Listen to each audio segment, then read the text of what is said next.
How's it going, guys? My name is Luis, and a couple of days ago I tweeted this video of me playing Splatoon 2 on my Switch with a PlayStation 4 controller. If you aren't following me on Twitter already, you probably should. The link is in the description. But a lot of you guys seemed interested in learning how to do that, so that's what this video is all about. It's about using the Fastsnail Converter, a review of the converter that lets you use your PlayStation 4, PlayStation 3, Xbox One, and Xbox 360 controllers on your Nintendo Switch. The actual USB dongle is really tiny, being as thick as a normal flash drive, but really only the length of a Nintendo Switch cartridge and a half.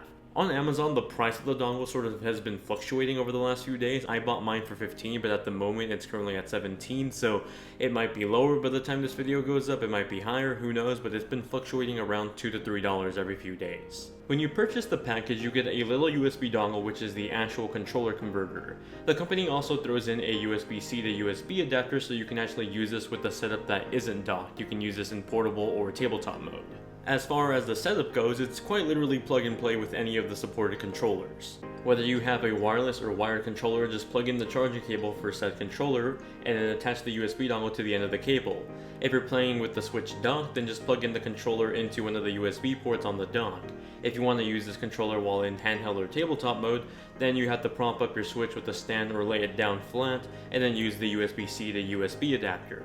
At the moment, I only have a PS3 and a PS4 controller to test out, but they should work with Xbox One and Xbox 360 controllers, and all the button layouts are mapped exactly how you'd expect.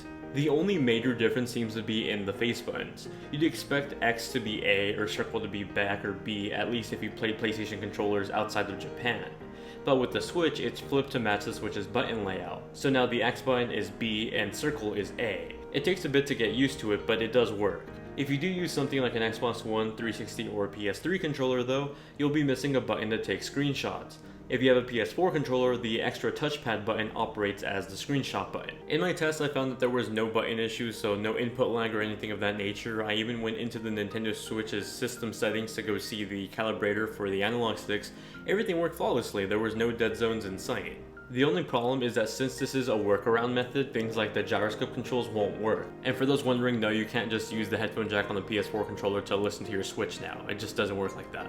You also have to stay connected via a USB cable, though if you have a wireless adapter for your PC to work with your PS4 or Xbox One controller, in theory that should work with this adapter. I personally don't have one to test out. I assume nothing is keeping it from working though. I did try to cheat a bit though. I connected the USB hub to the dongle to see if I could use multiple non-Switch controllers with only one adapter. Sadly, it didn't work. Instead, both controllers are recognized as a single controller. So if you're going to want to use multiple non-Switch controllers, you're going to need multiple adapters.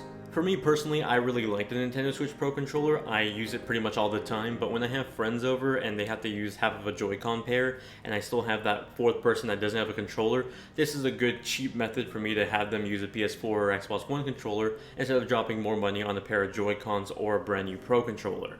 So if you'd like to try this adapter for yourself, I'll have a link in the description down below. At the moment, like I said, it's going for 17 bucks, but it's been fluctuating over time, so the prices may vary depending on when you're watching this. But if you enjoyed the video, let me know by hitting that like button, subscribe for more content just like this on Nintendo, PlayStation, Xbox, and PC. And thank you all very much for watching. I'll see you guys in the next one.